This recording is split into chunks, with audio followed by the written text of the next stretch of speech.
以日本地名前进仍有排日情感的大陆展店能被接受吗？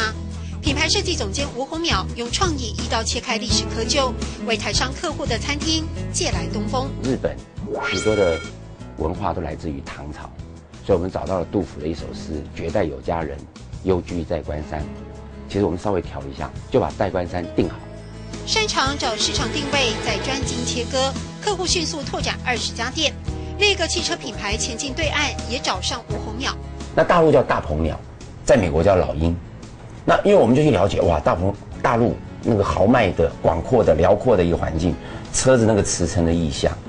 要顺风而行，得先掌握风势。吴宏淼跟着台商脚步，研究如何让台湾品牌异地求生，站在有利的起跑点。我应该会还是选择有台湾的 value， 台湾价值的 value 来 link 产品，所以我非常看好我们自己台湾整个的未来的发展。在不同消费形态下找到情感和价值认同，吴宏淼从品牌趋势看两岸连结，创造题材找商机。进入中国市场其实都是跟着我们的业主，不管我们的汽车、面包、服饰或者是鞋业等等，所以因为这样子，我们也能够去了解大陆的消费趋势啊，或者是生态，所以大概是从这样子来切入。所以做几位？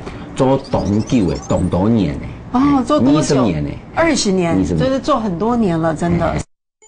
这几年大陆品牌蓬勃发展，大家说因为它有广大的人口作为一个量的支撑，而台湾品牌呢，我们靠着质、靠着创造力、靠着文化力，慢慢走精致路线。而现在前进大陆市场正要发展的，也就是把台湾的质跟大陆的量做一个密切结合。